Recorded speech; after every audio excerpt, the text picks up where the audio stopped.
demonstrating that impact. So that's why I think there is an enormous amount of positivity in many parts of the world for that story. And we heard some of it from our colleague from the Gates Foundation earlier. Now, the flip side, as you said, is the anxiety that many in the West feel. And I think a lot of that is around jobs. And I think we have to be clear that AI is going to change the labor market. Some jobs will go. I think many more will be redesigned. I think history shows us that societies thrive when we manage these transitions well. And I think the role of government is not to stop the innovation, but it's to support people to take on these new tasks, new roles with confidence and security.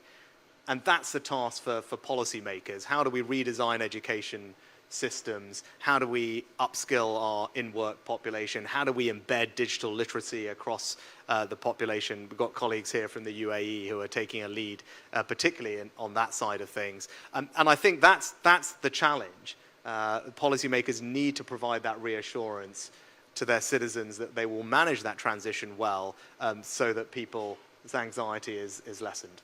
So I want to just turn your attention to, you said this stuff has to work for health, for education, for agriculture, for people.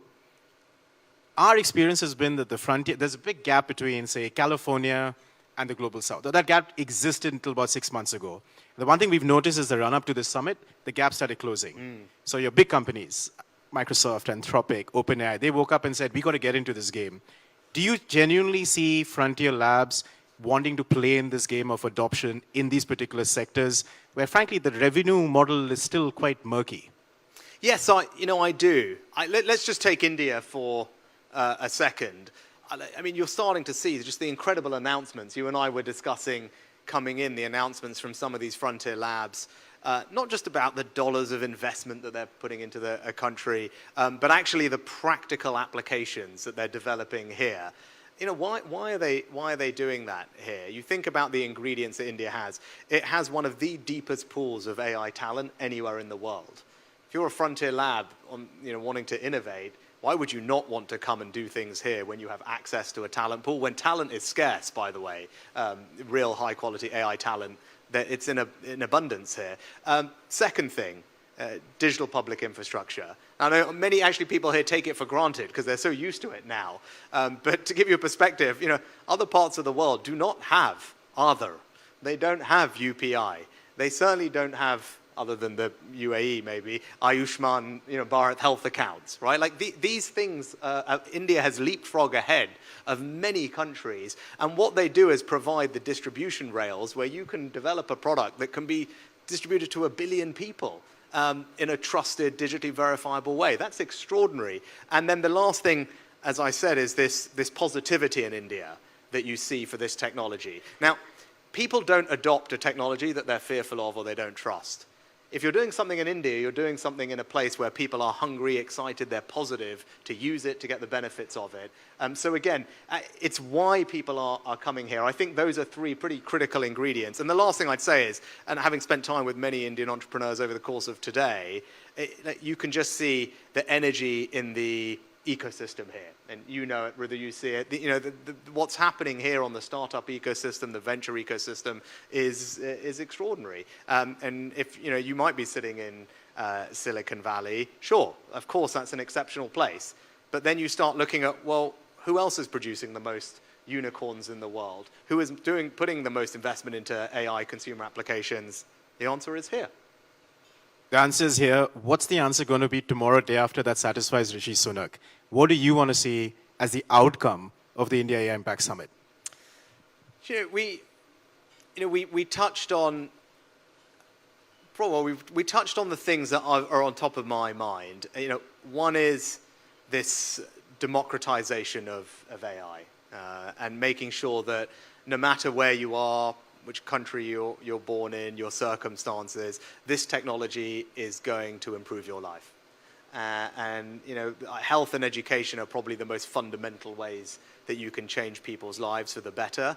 Making sure that this technology works for that, I think, is critical, and I'm glad is a focus. We touched on the safety side of it. I think seeing strong collaboration between AI security institutes, governments investing in that capability to understand the risks that this technology brings, I think is critical for winning public acceptance for the technology and to make sure people trust it.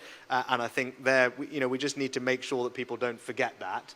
It's not sufficient for the labs themselves to mark their own homework. It's important that governments independently can do that as well.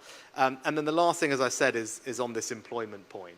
I have 2 young girls, and I think about their lives ahead. I want to make sure that they are equipped to succeed in this new AI world. Now, of course, they need to be AI literate. All young people do. They need to learn how to manage a team of agents, which, when you start a career in your 20s, you're not managing anyone, but our 20-year-olds will have to do that. They'll have to focus on the human skills, and maybe this is a good note to close on, because AI can do many things. AI will have an enormous amount of knowledge, but we should never forget, knowledge is not the same as wisdom. And that is the purview of all of us. And as long as we don't forget that, I think we'll be in good shape to face the future and benefit from it. That's very well said, sir. 5 seconds, last question, unfair and cheeky. Where would you like the summit to go next? Are you talking geographically or metaphorically? You can choose. Well, I certainly not. No, I shouldn't get involved in that. But I'm sure those conversations are happening. I mean, like our colleagues. I'm going to tee up our colleagues from the UAE who are here. Look, there's an extraordinary story. We've been talking about adoption, diffusion, making sure citizens get the benefits. I mean, anyone who's been to the UAE has seen that. This was a nation which had the world's first AI minister. But what's extraordinary is they didn't just have that a few years ago. They had him in 2017. And they've been thinking long and hard about how to make sure that the country is ready for AI, that's getting the benefits of it. Anyone who's visited there and seen the healthcare system or the new AI literacy skilling programs will feel like they're standing in the future already. So I think that is a great example for us all to learn on. Look, but last thing for me is, when I started this summit, the most important thing was that people came together regularly. So the fact that we're here years later, having gone to South Korea, Paris, and now India, I think is testament in and itself that we are able to come together to discuss the most defining technology of our time and make sure everyone everywhere gets the benefits of it and we develop it safely. And I think on behalf of all of us, thank you for getting this started. Thank you for being here, Rishi Sunak. Thanks very much, Rudra. Thank you.